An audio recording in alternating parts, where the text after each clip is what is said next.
setiap bagian dari kehidupan, entah sebagai pribadi, sebagai korporasi, hendaknya kita memegang peran masing-masing. Kontribusi yang kecil-kecil kita kumpulkan, maka kita bisa menjaga bumi ini, menjaga dari perubahan iklim yang ekstrim dan sebagainya, supaya kita bisa meninggalkan satu budaya yang baik kepada anak cucu kita.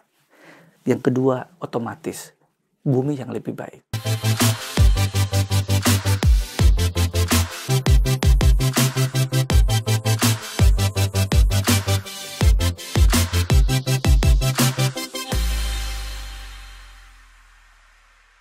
Halo, selamat datang di CEO Talks, persembahan Kompas 100 CEO Forum 2023 powered by PLN. Mengusung CEO Talks, kolaborasi harian Kompas bersama APP Group. Bersama saya, Friska Clarissa.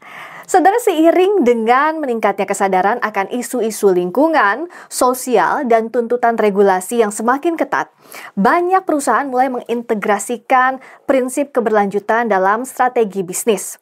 Keberlanjutan menjadi lebih dari sekadar tren. Ini menjadi kebutuhan mendesak bagi seluruh sektor industri untuk mempertahankan lisensi sosial dan lingkungan mereka. Keberlanjutan bukan hanya tanggung jawab etis, tapi juga strategi bisnis yang cerdas. Perusahaan yang benar-benar mengambil tindakan yang berkelanjutan tentu memiliki peluang yang lebih besar untuk bertahan dalam ekosistem ekonomi dan berdampak positif bagi masyarakat. Di episode kali ini kita akan berbincang dengan Wakil Presiden Direktur APP Group, Bapak Suhendra Wiryadinata. Pak Suhendra, apa kabar? Baik. Terima kasih banyak sudah datang di CEO Talks. Sama-sama Mbak Priska. Kehormatan bisa diundang di acara ini. Terima kasih, kehormatan bagi kami, Pak Suhendra. Pertama kita akan banyak bicara dulu soal, kita sudah masuk era digitalisasi.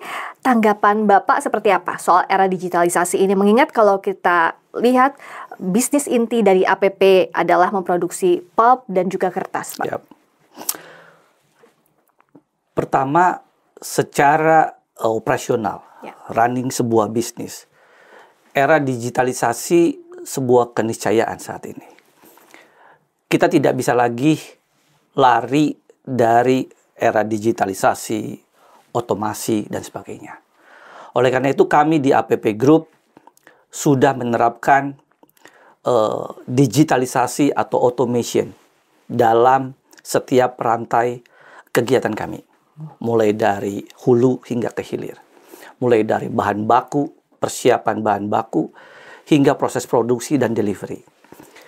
Tetapi di sisi lain, digitalisasi itu sangat berdampak terhadap industri kami. Industri kami adalah produk pulp dan kertas beserta turunannya, di mana dengan digitalisasi akan terdengar konteksnya adalah paperless. Akan pengurangan kertas, Pak Hendra. Oke. Kita mengakui ada kecenderungan pengurangan penggunaan kertas, tapi khususnya kertas cetak. Printing paper. Tetapi gaya hidup yang terjadi, modernisasi yang terjadi saat ini, ada pergeseran permintaan produk kertas. Yang semula banyak di kertas cetak, saat ini banyak bergeser kepada produk kertas yang lain. Salah satunya adalah kertas packaging, kertas kemasan. Mbak Priska bisa bayangkan sekarang dengan e-commerce, Mbak Priska belanja melalui online. Apakah barangnya dikirim telanjang tanpa dibungkus? Tidak mungkin. Pasti dibungkus, di-packing oleh kardus. Sehingga permintaan akan packaging produk atau kertas kemasan meningkat. Karena gaya hidup, perubahan pola hidup, dan sebagainya. Yang lain lagi, kertas tisu. Sekarang konsumsi kertas tisu terus meningkat. Di Indonesia meningkat cukup tinggi. Dulu orang membawa sapu tangan mungkin, atau handuk dan sebagainya. Atau lap di meja-meja. Sekarang sudah menggunakan tisu. Dan tisu sendiri sudah beragam. Dulu tisu hanya untuk ngeringin tangan dan sebagainya. Toilet tisu sekarang berkembang. Kemudian towel tisu. Sekarang banyak orang pakai anduk, pakai yang sekali pakai dan sebagainya. Lalu di dapur pun ada tisu yang tebal-tebal yang untuk makanan dan sebagainya. Sangat berkembang. Jadi ada pergeseran itu. Lalu kami menyadari bahwa produk kertas ini sangat erat dengan isu lingkungan dan sebagainya. Oleh karena itu kami selalu menerapkan produk-produk yang benar-benar ramah lingkungan. Mulai dari bahan baku, proses produksi, pengolahan limbah, hingga delivery. Nah, dalam konteks itu, selain kami ingin memproduksi barang-barang yang bisa dikonsumsi oleh masyarakat, kami juga punya tanggung jawab bagaimana produk kami pun bisa ramah lingkungan. Salah satunya yang kami kembangkan, kami mengembangkan produk kemasan makanan dan minuman yang yang sangat ramah lingkungan. Yang kita sebut zero plastik lah. Jadi kalau kita pergi ke kafe minum kopi, kemasan kopinya itu biodegradable, composable. Dan itu kita ciptakan. R&D kita mendevelop itu, dan trennya untuk produk-produk seperti ini akan terus meningkat. Lalu kantong-kantong kertas. Kalau kita di luar negeri, ke supermarket, kita nggak dikasih plastik kan. Kantongnya adalah kertas. Jadi memang pergeseran dari penggunaan plastik ke kertas, ini menjadi peluang buat kami. Jadi oleh karena itu, bahwa ada di satu sisi tantangan paperless, tapi di sisi lain ada sebuah peluang.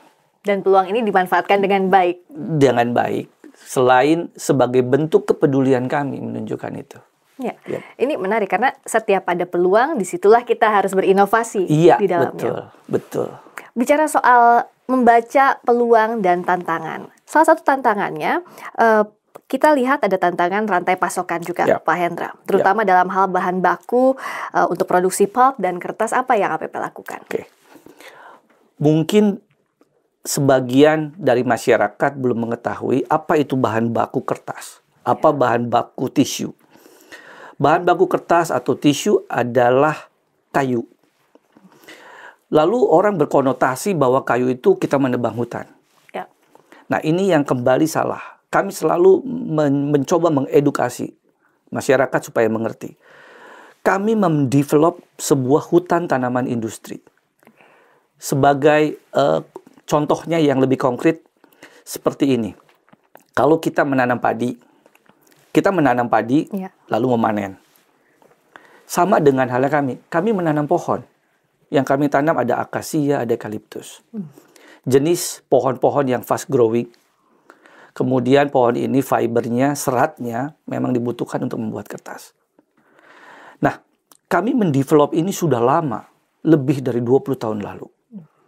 Bahkan sejak 2013 kami memberikan komitmen, membuat komitmen. Kami mendeklarasikan komitmen kami untuk tidak lagi menggunakan kayu dari hutan alam. So, 100% kertas tisu yang kami produksi berasal dari kayu yang kami tanam.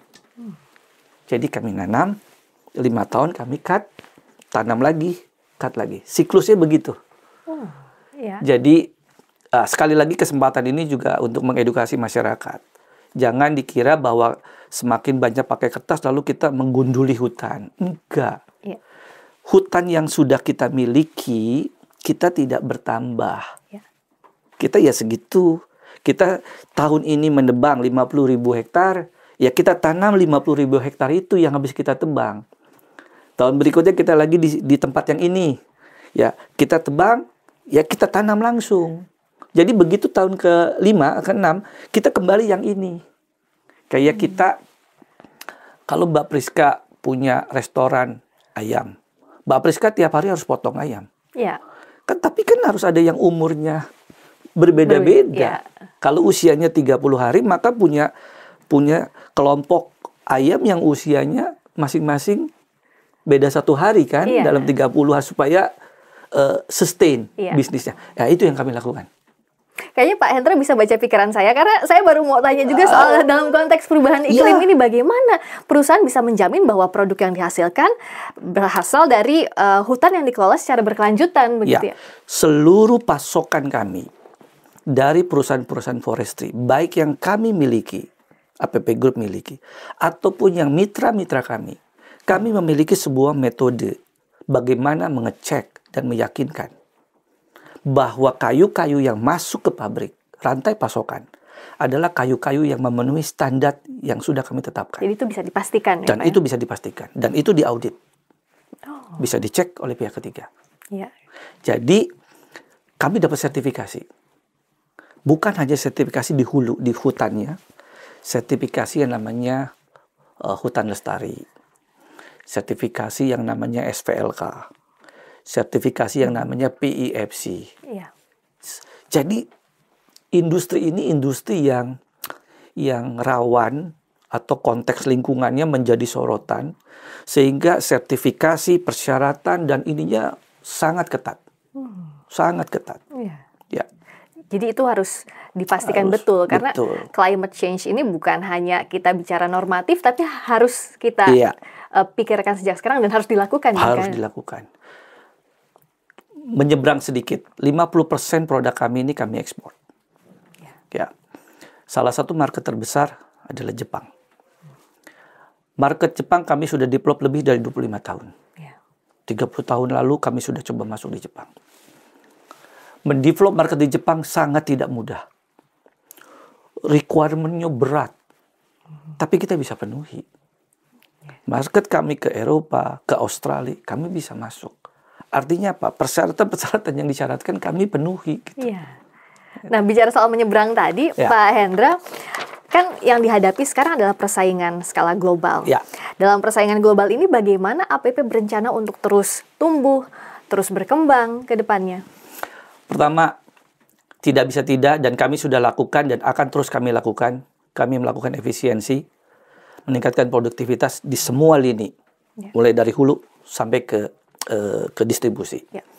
Yang kedua, kami tidak berhenti untuk melakukan inovasi. Ya, inovasi kami meliputi dua hal. Satu, kami harus mengerti apa yang menjadi kebutuhan konsumen kami. Dari sisi kualitas, dari sisi pricing.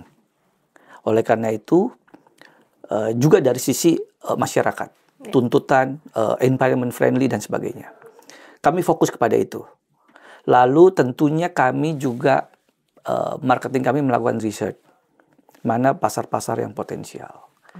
Beberapa negara permintaan terhadap kertas ada yang stagnan, ada yang naiknya kecil. Tetapi beberapa negara atau market pasar permintaannya masih meningkat. Apa perbedaannya? Satu adalah tentunya ekonomi dari negara masing-masing. Kedua, konsumsi kertasnya sendiri seperti apa per kapitanya. Ya. Sebagai contoh, di Jepang, konsumsi kertas per orang per tahun lebih dari 300 kilo per orang per tahun. Ya. Amerika sama, Eropa sama. Itu negara-negara maju seperti itu. Indonesia mungkin sekitar 35 kilo per orang per tahun. Tiongkok mungkin sekitar 80 kilo, 60 sampai 80 kilo per orang per tahun. Artinya apa? Bagi negara-negara India contoh ya, yang masih berkembang, konsumsi kertasnya per orang atau per kapitanya masih kecil, di bawah 30 kilo. Akan semakin kecil lagi. Kalau biasanya yang masih 30 kilo kan akan terus tumbuh. Okay. Dengan jumlah penduduk yang segitu banyak, konsumsi kertas naik sedikit saja, maka volumenya kan besar. Karena dikali berapa? Dikali berapa, gitu loh. Lalu yang orang suka lupa lagi, Pak Hendra, paperless bergunaan berkurang. Oke, saya bilang. Dulu satu transaksi di kantor, kita misalnya membuat 10 kopi. Ya. Ada marketing 1 kopi, nanti di gudang 1 kopi, di accounting 1 kopi, dan sebagainya. Sekarang Pak, enggak Pak, cuman paling 2-3 kopi, sebagian masuk di scan, ya kan? Tapi ingat, dulu transaksi 1 bulan, hanya 500 transaksi, Mbak Priska. Sekarang 1 bulan 2000 transaksi, karena transaksinya semakin banyak. Negara, dunia makin berkembang. Oleh karena itu, orang bilang paperless dari 20 tahun lalu, apakah terjadi? Enggak juga. Kalaupun terjadi relatif stagnan, overall ya dunia.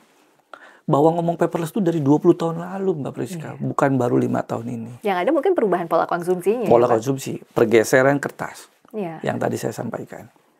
Gitu. Jadi kami masih cukup confident, apalagi dengan inovasi, tuntutan produk-produk yang environment friendly dan sebagainya.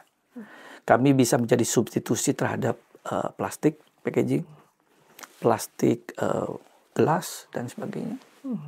Jadi mudah-mudahan peluangnya masih besar buat industri kertas. Nah, bicara lingkungan lebih spesifik lagi, Ya. banyak perusahaan sekarang gencar menerapkan ESG, Environmental, Social, and Corporate Governance. Yes. Nah, untuk APP apa yang sudah dilakukan untuk melakukan hal itu? Selain tadi lingkungan ya, Ya. untuk hal lainnya seperti apa Pak Hendra? Kami sudah mengintegrasikan prinsip-prinsip yang ada di ESG. Ya, environment, social, dan governance. Bahkan internally kami sudah melakukan rating. Ya, melakukan uji seberapa besar sih ESG rating yang ada di kami. Potret itu menjadi pelajaran buat kami bagaimana di poin-poin mana, aspek mana yang kami perlu improve. Kami menyadari sebagai global player tidak bisa lagi lari dari ESG. Oke. Sehingga kami menyadari itu. Bahkan even tanpa ESG pun kami sudah melakukan apa yang menjadi aspek-aspek atau prinsip-prinsip ESG. Kami mengedepankan yang namanya pengurangan emisi karbon. Kami punya program dekarbonisasi. Kami punya roadmap itu. Kami juga melakukan perlindungan ekosistem. Kami lakukan. Kemudian bagaimana corporate social responsibility, khususnya di lingkungan pabrik, lingkungan operasional kami lakukan. Layanan kesehatan, lalu penerapan K3, keselamatan kerja. Kami lakukan yang namanya pemberdayaan sumber daya internal. Kami lakukan. Jadi sebelum ada ESG ramai-ramai pun kami sudah melakukan prinsip itu. Dengan adanya ESG, kami memperkuat itu. Kami melakukan mapping apa yang menjadi kekurangan dan sebagainya untuk mengarah kepada ESG yang lebih baik. Dan bicara soal target, sekarang kita bicara lebih jauh lagi, 2060 ada target net zero emission. Nah, bagaimana APP berkontribusi terhadap target itu, Pak Hendra, dan apa dukungan pemerintah yang diharapkan kalau dari sisinya APP? Kami membuat jejak karbon. Kami sebut dengan carbon footprint. Kami membuat yang namanya Sustainability Report Vision 2030. Kami membuat yang namanya peta dekarbonisasi, roadmap dekarbonisasi. Kami menyadari bahwa apa yang menjadi program pemerintah tentunya kami harus ambil bagian. Bahkan kami harus lebih dari itu. Bahwa zero emission 2060 menjadi target pemerintah, itu juga menjadi target kami. Dalam waktu dekat pengurangan 30% itu juga menjadi target kami. Beberapa bagian operasional kami lakukan. Yang bisa sekarang segera lakukan. Kami sudah melakukan pertama. Kami mencoba dalam rantai operasional kami bagaimana mengurangi penggunaan energi. Yang saat ini khususnya masih menggunakan energi fosil. Bagaimana pabrik melakukan efisiensi. Dan itu berhasil. Ada pengurangan 5 hingga 6%. Kedua, kami menggunakan atau memanfaatkan, memaksimalkan energi terbarukan yang ada. Contohnya adalah black liquor, getah. Getah kayu, dari kayu yang kita masak, getahnya kita berdayakan menjadi sebuah energi. Kulit kayu tidak kita pakai untuk proses produksi, tapi kulit kayunya kita pakai untuk boiler. Sebagai energi. Lalu ada waste, solid waste. Kami bisa manfaatkan, kita bisa bakar setelah kami keringkan. Kami punya target zero waste. Sekalipun ada waste yang dihasilkan dari sebuah proses produksi, maka waste ini harus bisa dimanfaatkan. Ke depan, pengurangan energi fosil kami akan kurangi bertahap dengan cara mengganti dengan energi terbarukan yang lain. Salah satu yang kami lakukan adalah biomas. Kami di hutan tanaman industri, kami punya planning bagaimana mendevelop tanaman seperti kaliandra yang bisa digunakan nanti sebagai biomas, pengganti batu bara. Lalu ke depannya, setiap ada ekspansi atau perluasan pabrik, maka kita akan menggunakan teknologi yang ramah lingkungan. Kalau yang udah lama kan udah tanggung, tapi kita mencoba mengurangi penggunaannya. Tapi kalau teknologi baru yang kita akan ekspansi, tentunya teknologi yang ramah lingkungan. Nah, satu lagi yang paling penting. Kami juga saat ini sudah melakukan, menjalankan solar panel. Ya, sudah memasang solar panel di beberapa pabrik kami. Di pabrik Ciwi Kimia kami sudah pasang 10 mega. Tahap kedua another 10 mega, so sudah 20 mega. Indah Kiat sudah pasang 10 mega, 30 mega. Indah Kiat lagi yang di Riau kami pasang tahap 1 20 mega, another 20 mega lagi. So lebih dari 50-60 mega solar panel yang akan kami pasang. Merupakan salah satu, dan kami pasang di atas atap. Jadi kami manfaatkan tidak mengganggu ruang terbuka yang lain. Di atas atap. Di atap. Dan ini salah satu solar panel terbesar yang dipasang di atas atap. Yang lain lagi mungkin Mbak Priska, kami juga menggunakan listrik PLN sebagian. PLN kita ketahui menghasilkan energi yang REC, Renewable Energy Certificate. Energi yang dihasilkan, listrik yang dihasilkan PLN yang ramah lingkungan karena menggunakan renewable energy PLN. Kami ambil porsi itu. Jadi ada kolaborasi dengan PLN, kami memanfaatkan REC, Renewable Energy Certificate, untuk membuat atau bagi sebagian proses produksi kami.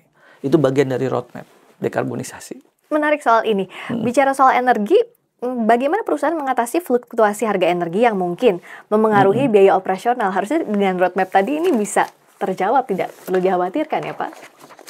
Iya, tantangannya saat ini energi sangat dipengaruhi oleh keadaan di luar. Perang di mana harga energi naik dan sebagainya. Untuk energi tertentu yang saat ini kita gunakan, yang masih kita gunakan, yang terus kita kurangi, seperti batu bara. Memang sangat tergantung, kita tidak bisa kontrol harga itu. Yang bisa kami lakukan adalah bagaimana kami mengurangi ketergantungan terhadap energi fosil yang harganya begini, fluktuatif.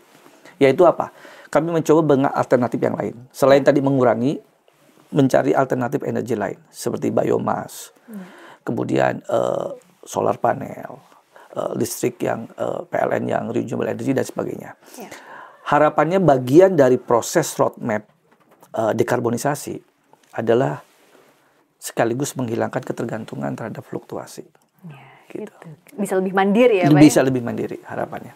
Dan kalau bicara soal penerapan kebijakan pengurangan konsumsi energi untuk internal karyawan APP sendiri seperti apa Pak Hendra, dan sekaligus memastikan bahwa karyawan ini paham betul mengenai kontribusi energi terbarukannya seperti apa dan apa saja challenge atau tantangan yang dihadapi ke depan.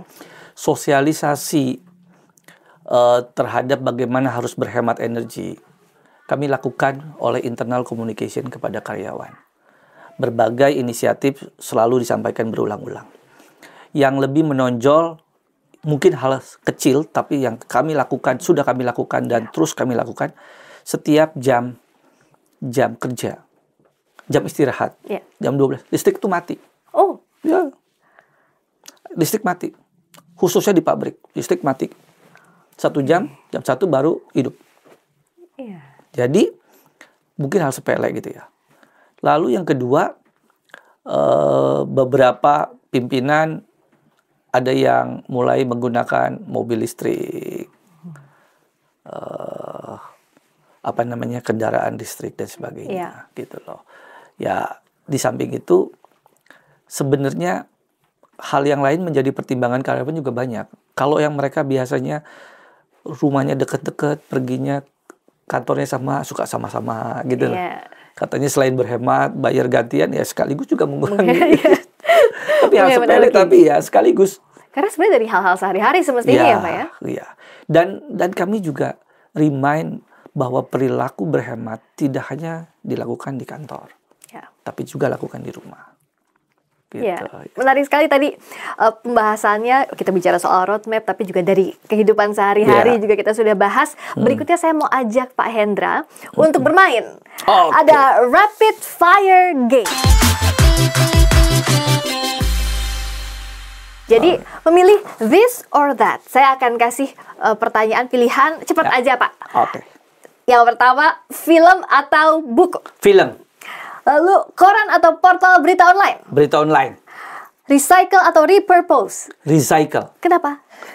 Karena recycle ini kalau udah tanggung, sudah jadi waste. Iya. Kita harus pikirin itu barang mau Ya. diapain, gitu loh. Udah happen already, Iya. udah terjadi nih. Lalu mau diapain? Mau gitu? diapain yang harus bisa recycle gitu. Kalau ini pertanyaannya kayak gampang nih. Paper bag atau plastic bag? Paper bag of course. Ya iyalah ya. Biodegradable. Yes. Berikutnya, jalan di treadmill atau jalan kaki outdoor? Outdoor. Outdoor. Berikutnya, bepergian jalur darat atau Darat. darat. Berikutnya, energi fosil atau terbarukan? Terbarukan of Ini course. sudah pasti ini ya. Yang terakhir, pengurangan limbah atau penggunaan bahan ramah lingkungan. Penggunaan bahan ramah lingkungan. Karena So kita cut di depan. ya. Kalau kita sudah menggunakannya, maka kita di belakangnya nggak berat lagi. Iya. Jadi preventif ya di Iya, awal. preventive. Yes. Dan ternyata sudah habis semua rapid fire games ya, tepuk tangan, luar biasa. Untuk menutup CEO Talks kita kali ini, silakan Pak Hendra, apa yang ingin disampaikan, ditekankan dari perbincangan kita? ESG, keberlanjutan, sebuah keniscayaan. Ya. Bahwa perubahan iklim sudah terjadi. Suhu panas bertambah sudah terjadi. So, setiap bagian dari kehidupan, entah sebagai pribadi, sebagai korporasi, hendaknya kita memegang peran masing-masing. Kita harus kompak, mengambil perannya masing-masing. Supaya kita punya kontribusi sekalipun itu kecil. Kontribusi yang kecil-kecil kita kumpulkan. Maka kita bisa menjaga bumi ini. Menjaga dari perubahan iklim yang ekstrim dan sebagainya. Supaya kita bisa meninggalkan satu budaya yang baik kepada anak cucu kita. Yang kedua, otomatis bumi yang lebih baik. Itu aja. Mari kita ambil peran masing-masing, berkontribusi Berkontribusi untuk masing-masing. bumi yang lebih Bumi baik. yang lagi. lebih baik. Terima kasih banyak. Bapak Suhendra Wiryadinata, Wakil Presiden Direktur APP Group, telah bergabung di CEO Talks kali ini. Terima kasih, Bapak. Terima kasih. Itu jadi akhir CEO Talks kita kali ini. Saya Friska Clarissa. Terima kasih. Sampai jumpa. Terima kasih, Pak Hendra. Terima kasih. Terima kasih.